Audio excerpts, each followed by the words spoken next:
Hello student, good morning all of you. Welcome to my YouTube channel Dilip Infotech 72।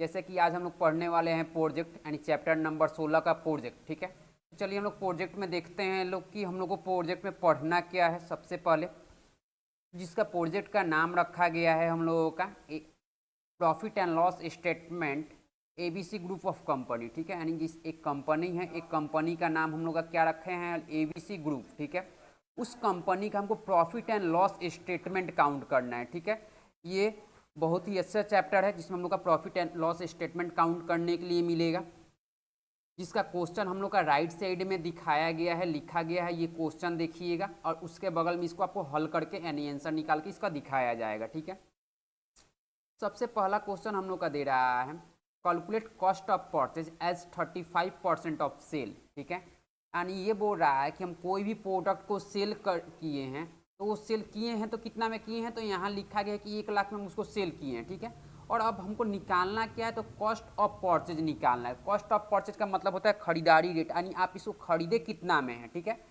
तो question बोल रहा है कि जितना रुपया में हम लोग सेल किए हैं लोग, उसका 35% अगर हम लोग निकाल देंगे तो उसका खरीदा हुआ रेट हम लोग का निकल जाएगा। ठीक है, तो सबसे पहला क्वेश्चन हम लोग यहाँ निकालते हैं, लिखते हैं इक्वल टू खरीदे कितने में, बेचे कितने में है उसको हम लोग 1 लाख में। ठीक है, जो ऊपर यहाँ आप लोग का इंडिकेट कर रहा है। ठीक है, उसका हमको कितना परसेंट निकालना है, क्वेश्चन बोल रहा है 35%।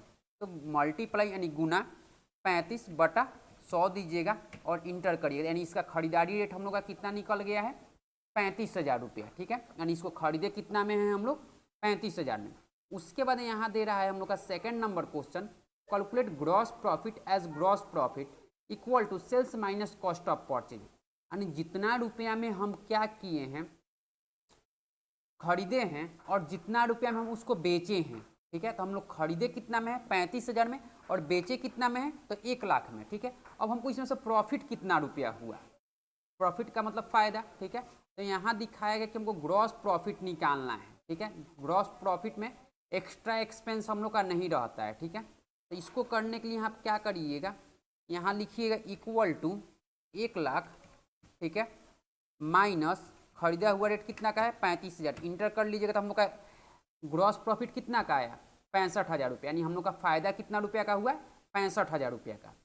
अब अगला क्वेश्चन दे रहा है calculate advertisement as 18% of gross profit. ठीक है, अब जैसे कि हम अपने कंपनी का एडवर्टाइजमेंट करवा रहे हैं, प्रचार करवा रहे हैं। ठीक है, तो प्रचार करवाने के लिए जितना रुपया हम लोग का ग्रॉस प्रॉफिट आया है, उस ग्रॉस प्रॉफिट में से हम लोग 18% क्या कर देंगे, तो एडवर्टाइजमेंट के लिए निकाल देंगे। एडवर्टाइजमेंट का मतलब होता है प्रचार का खर्च।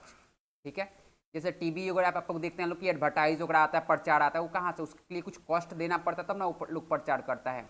तो हम लोग कितना परसेंट दे रहे हैं लोग, तो 18% दे रहे हैं लोग। ठीक है, तो आप 65,000 का कितना रुपया निकालिएगा, 18% निकालिएगा। क्या चीज़ के लिए, ग्रॉस यानी एडवर्टाइजमेंट के लिए। तो यहाँ लिखते हैं इक्वल टू 65,000 गुना 18/100। अब जैसे ही इंटर हम लोग करते हैं तो यहाँ निकाला है 11,700, यानी 11,700 का मतलब हो गया कि हम लोग 65,000 में से 11,700 किसको दे दे रहे हैं, एडवर्टाइजमेंट वाले को दे रहे हैं, यानी जो हमारे कंपनी का एडवर्टाइज कर रहा है, प्रचार कर रहा है। ठीक है, उसके आगे दिया गया है जैसे सैलरी, जैसे अगर हम अपने कंपनी में कोई वर्कर रखे हैं काम करने वाला, उस वर्कर को हम लोग सैलरी कितना रुपया दे रहे हैं, 22,000 रुपया दे रहे हैं। ठीक है, उसके आगे यहाँ दिया गया है इलेक्ट्रिसिटी बिल।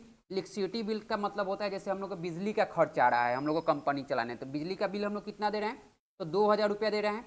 उसके आगे यहाँ दिया गया टेलीफोन का खर्च, यानी कंपनी में जितना भी टेलीफोन लगा हुआ है, मोबाइल लगा है, लैंडलाइन फोन सब लगा है, उसका प्रत्येक महीना का खर्च कितना आ रहा है, 5780 रुपया आ रहा है। ठीक है, और मिक्स का मतलब होता है अदर खर्च, जैसे कि आप कहीं गए या आपके शॉप पे कोई आ गया, आपके कंपनी में कोई आ गया। ठीक है, उस पर आप 10-5 रुपया खर्च कर दिए, तो ऐसा टोटल खर्च हम लोग का कितना हो रहा है, 2100 रुपया हो रहा है। ठीक है, तो ये सारा खर्चा हम लोग कहाँ से मेंटेन करेंगे। ठीक है, तो ये सारा खर्चा जो हम सामान बेचते हैं, प्रोडक्ट को सेल करते हैं, बेचते हैं, वहीं से इस खर्च को हम लोग निकालेंगे लोग। ठीक है, तो सबसे पहले हम लोग ये जोड़ते हैं कि इस सामान को बेचने में आखिर हम लोग का लागत खर्च लगा कितना है। ठीक है, तो यहाँ इक्वल टू सबसे पहले एडवर्टाइजमेंट का खर्च कितना है, 11,700, किसी वर्कर को सैलरी आप कितना दे रहे हैं, 22,000।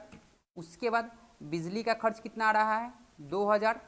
टेलीफोन का खर्चा कितना आ रहा है, 5780। और अदर्स खर्च आपका कितना आ रहा है, 2100। अब जैसे ही हम लोग इंटर करते हैं तो 43,580 रुपया, यानी इस सामान को बेच देने के बाद सिर्फ इसका खर्चा बेचने के लिए हम लोग का कितना आ रहा है, 43,580 रुपया का आ रहा है। ठीक है, यानी इसमें सामान का दाम अलग है। ठीक है, यानी खरीदा हुआ रेट है, सिर्फ ये खर्चा है उस सामान को बेचने में 43,580 रुपये का सिर्फ आपका कॉस्ट आला खर्चा के लिए। ठीक है, अब हमको क्या निकालना, तो प्रॉफिट निकालना है, जिसमें अगला क्वेश्चन दे रहा है calculate profit as profit equal to gross profit minus total expense. यानी हम लोग का ग्रॉस प्रॉफिट कितना हुआ था, ग्रॉस प्रॉफिट हम लोग का 65,000 रुपया था। अब 65,000 में से हम लोग क्या करेंगे, टोटल एक्सपेंस। टोटल एक्सपेंस का मतलब होता है पूरा खर्च। ठीक है, पूरा खर्च, यानी पूरा खर्च हम लोग का कितना है, 43,580 रुपया है।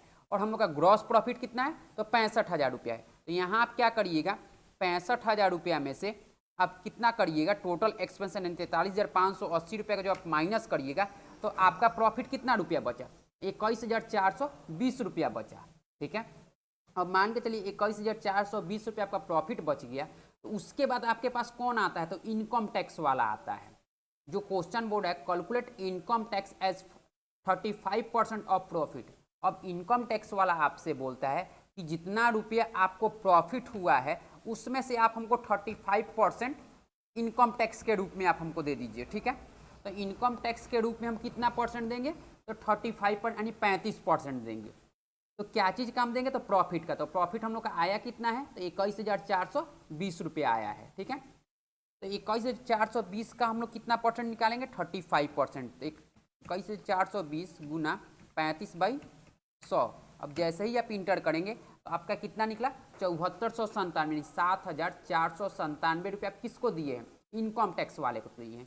तो ये इनकम टैक्स वाले को आप दे रहे हैं, तो ये कहाँ से दे रहे हैं, तो जो प्रॉफिट आएगा उसी प्रॉफिट में से ही ना निकाल के आप इनकम टैक्स वाले को दीजिएगा। ठीक है, तो अब इनकम टैक्स वाले को अगर आप दे देते हैं उतना 7,497 रुपया, तो आपके पास प्रॉफिट आखिर बचता कितना है। तो लास्ट क्वेश्चन दिया गया है calculate net profit as net profit equal to profit minus income tax. यानी जितना रुपया हम लोग का प्रॉफिट है उसमें से हम अपना इनकम टैक्स को घटा लेंगे तो हम लोग का क्या आ जाएगा, नेट प्रॉफिट आ जाएगा, जिसमें से हमको 1 रुपया किसी को नहीं देना है। तो यहाँ इक्वल टू 21,420 माइनस 7497। और जैसे ही इंटर करते हैं तो हम लोग का आंसर कितना आ गया, 13,923 रुपया। यानी हम लोग 1 लाख रुपया का सामान बेचे हुए हैं। ठीक है, जिसमें से हम टोटल खर्च अपना माइनस करके, ठीक है, इनकम टैक्स दे के हम लोग का नेट प्रॉफिट कितना बचा है, 13,923 रुपया बचा हुआ है। ठीक है, आ गया समझ में।